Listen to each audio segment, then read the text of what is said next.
There are many ways to sell a fight, but one of the most popular and entertaining is talking a bit of trash. Criticizing your opponent or making a prediction about how you'll beat them is supposed to psych them out. Maybe get in their head or, at the least, get the crowd behind you. But trash talking is definitely not as easy as some fighters think. And today, we're going to look at the absolute worst examples of it backfiring terribly.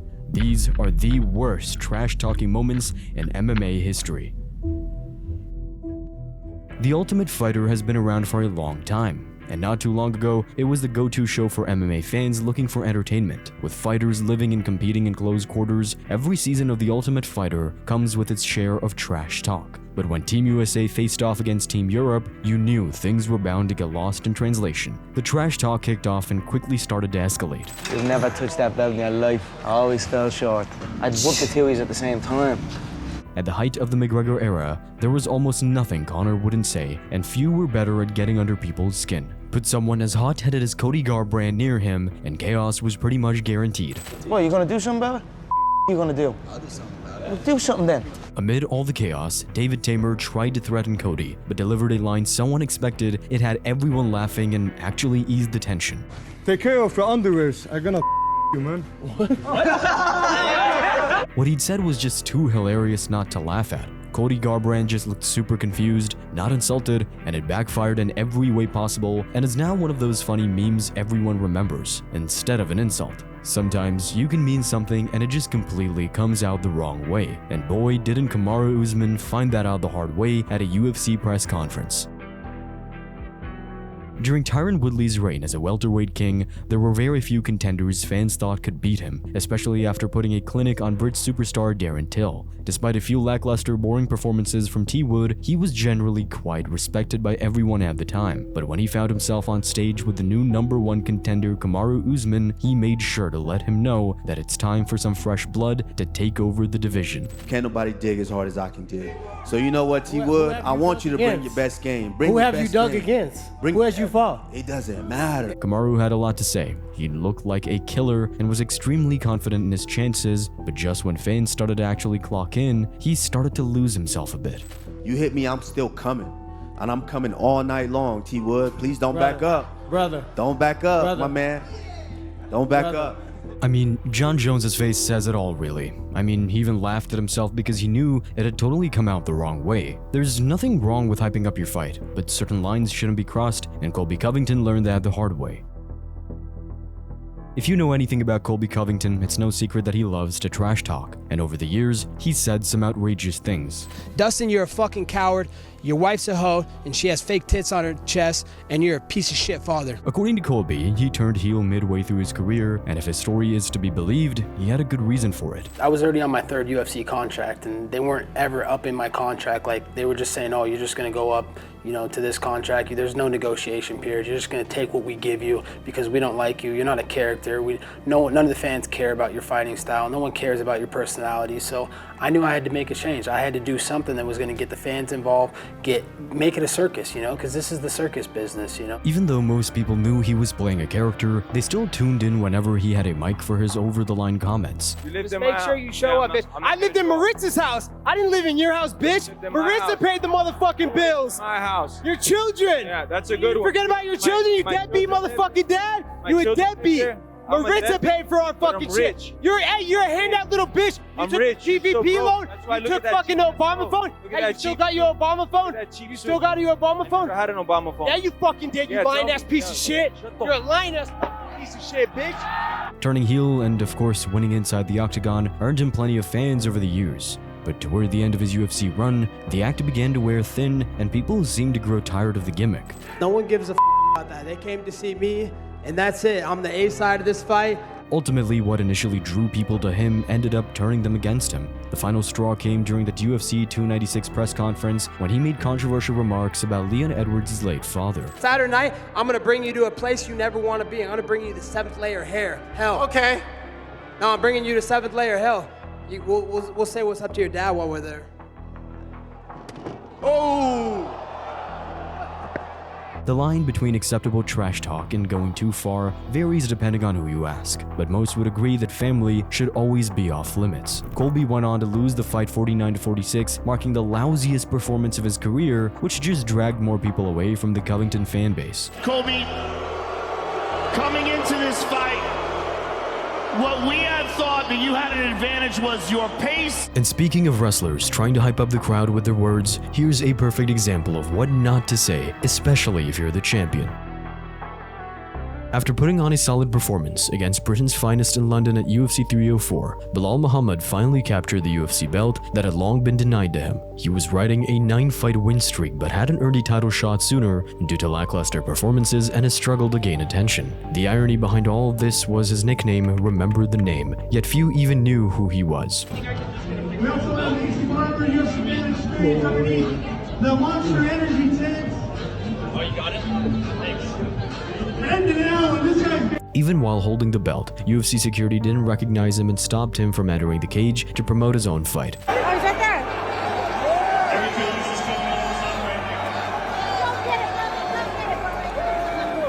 Go, go.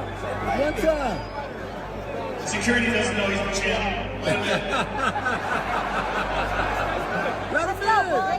The criticism clearly got to him, so after winning the belt, he came to realize that if he was to sell any pay-per-views as a champion, he needs to change things quickly. In the lead up to his first title defense, he started making bold claims such as this.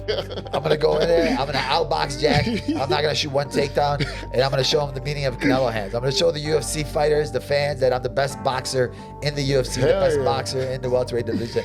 Trust me, you guys wanna tune in, don't miss it. No one took him seriously, not even his opponent. All he does is talk trash, so it's yeah, I expect whatever from him. It's going to be good. Being criticized so heavily for his boring wrestling style of just laying on people and winning rounds, Belal promised to finally make fans money worth its time. To his credit, he kept that promise. Although JDM stuffed all its takedowns, Belal threw himself in the fire and exchanged strikes with one of the division's best. He ended up losing the belt, and his words backfired in the end. Sometimes it's better to let your actions speak. Just ask Joseph Benavidez, who once tried to put Henry Cejudo in his place and lived to regret it. Speaking of The Ultimate Fighter, one particularly cool season featured flyweight champions from around the world competing for a shot at then reigning champion Demetrius Johnson at the UFC belt. Despite a great idea, not many fans cared about the flyweight division, and even less cared about the coaches in their fight, Henry Cejudo and Joseph Benavidez. So, Cejudo and Benavidez took matters into their own hands and tried to generate some buzz around the season. 2 losses in a row. How do you feel about that? You're not gonna matter after this. You're not gonna matter after this, bro. But Benavidez got a little carried away and ended up leaving everyone stunned. I used to guys like you in high school. He meant it as a threat, but it was just so out of pocket and didn't come out intimidating at all. And if the room laughing at him wasn't bad enough, Henry shut him down with a one-liner that sealed the moment. I knew you were gay. What makes it worse is that the champ Mighty Mouse is there just laughing in the background at the two guys trying to trash talk when he knows he can beat them both. Laughing can be a good way to show someone that you're not intimidated by them, but then of course if you're someone like Tito Ortiz, you might want to go that one step further. In a surprising rivalry with both men well past their prime, Tito Ortiz and Chael Sonnen were matched up in Bellator. And to be honest, Chael was running the show, laying into a very slow Tito who was getting eaten alive during the media. Tito is literally in the only profession I know of where you don't need to wear a suit, and he keeps showing up in one. Tito always says I'm using my mouth to get my opportunities. The only person I know that made money using their mouth is his ex-wife. But in one particular interview, Ortiz prepared a little skit to mentally crush Chael Sonnen. Well, you know what? Actually, let me go ahead and find Chael Sonnen for you. I think I got him right about here. And on January 21st, Chael Sonnen. Now, okay, on the one hand, crushing a juice box is just hilarious, but funny isn't what Tito was going for. Most people did laugh though because of how over the top and stupid it was, and were also kind of concerned for Ortiz because he just didn't really seem all there. Anything but intimidating, and it made fans only feel bad for Tito, and he continued swinging and missing with his trash talk all the way through the build-up to this fight. Buddy, on Saturday night, those little blue eyes are gonna be sparkling even more, man.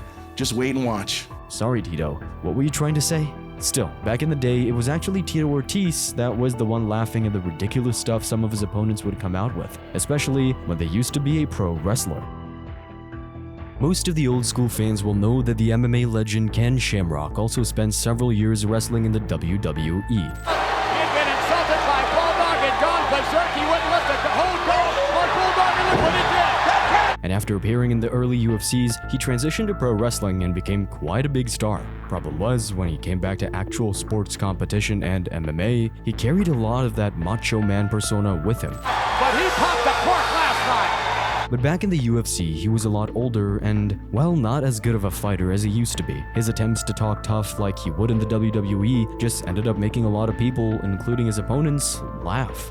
He's going to find out what Ken Shamrock is all about. I guarantee you that. So if I was you, I hope to God you come ready. Because if you don't, I'm gonna beat you into the living death. To Ken, it sounded like a super scary threat, but everyone at home thought he sounded corny and fake. Getting so upset he kicked the chair in frustration was just the icing on top, really. Someone else who completely lost control on stage in front of everyone, though, was Ronda Rousey, and her words totally backfired as well. At peak, Rousey Mania, the UFC packed an Australian stadium with 57,000 fans, the biggest show they'd ever done. The night before, there was an intense stare down in the weigh-ins, and Ronda was determined to not back down in the face of the challenger Holly Holm. 34 for the champion!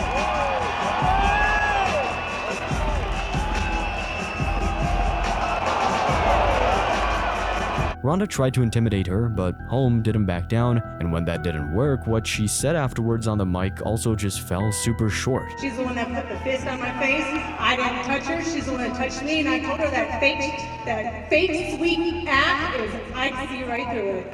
I really do. It was all fake. All until now. All that respect, all that everything, all you being sweet. I see right now that it's fake, and you're gonna get it on Sunday. Everyone was very confused because Holly didn't seem to be fake at all. In fact, she genuinely seemed like a nice person. I mean, her nickname is the Preacher's Daughter, and literally her dad was a preacher. Ronda instead came off super irrational. People thought she was trashing her for no reason and trying to fabricate animosity. She'd mentioned that Holly might kick her in the head in an interview, and maybe she was worried and trying to overcompensate.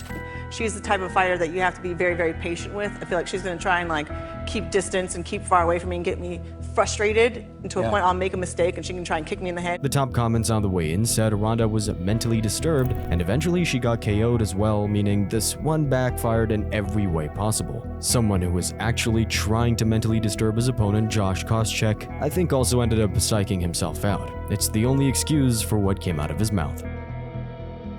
On another season of The Ultimate Fighter, GSP, the most professional and dominant athlete of the time took on Josh Koscheck, the stereotypical American wrestler jock who was determined to do absolutely all he could to get inside GSP's head. Hit you right here.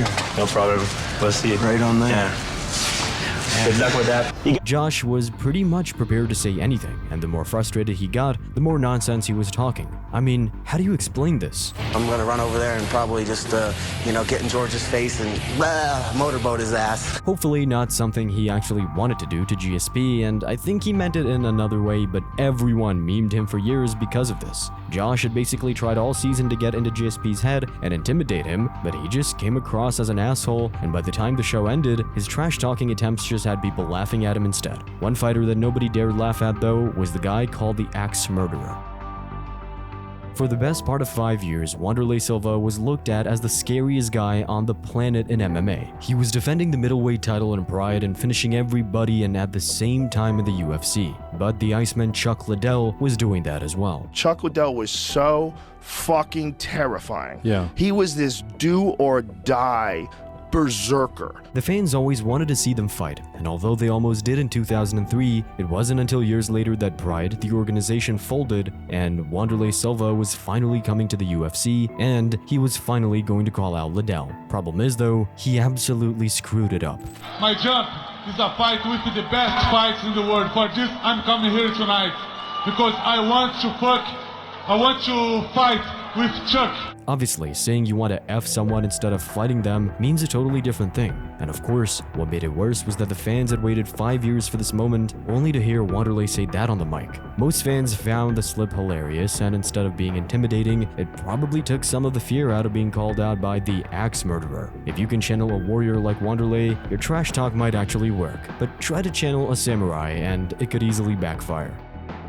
After years of Michael Bisping campaigning for a title shot, it was rough seeing him getting shut down with ease against Luke Rockhold. Following his dominant win over Bisping, Rockhold went on to become the UFC champion. Then, after being scheduled to defend his belt in a rematch against Chris at UFC 199, Chris had to pull out only 2 weeks ahead due to a serious neck injury, and Bisping was ready to jump in on short notice. As if there wasn't enough already bad blood, the tension between them hit a boiling point. Luke says that he's on a different level to everybody else and that he's by far the best fighter and he can destroy anybody. Luke got pretty heated in the build-up, especially after Bisping shut down his old conceive, believe, achieve line. Sounds like the worst self-help book you've ever read. Conceive, believe, achieve.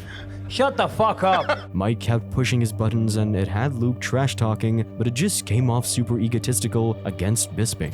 Watch the difference, what happens. All right, cool. Yeah, exactly. I'll separate myself in the back. I'll listen, show bro, you everybody and the here world that knows I'm that you much won better the than first you fight. and Anderson. I haven't even used my left leg this whole camp. You're just an average bloke. Good use of English terminology. I'm a fucking samurai. I'm gonna come in there silent, undetected, and I'm gonna knock you out. I'm gonna make my kill, and I'm gonna fucking be out. You're making a fool I'll be out on the yourself. next. Luke went way over the top and it totally backfired, making him look very big-headed. He isn't a samurai, obviously. He's just a surfer dude from California, and everyone could see through that. It then also didn't help that he then got KO'd. Trash talk is a risky game, and when it backfires, your opponent might not be so quick to let it go after the fight. For some unforgettable moments where fighters got the last word after the win, check out this video next.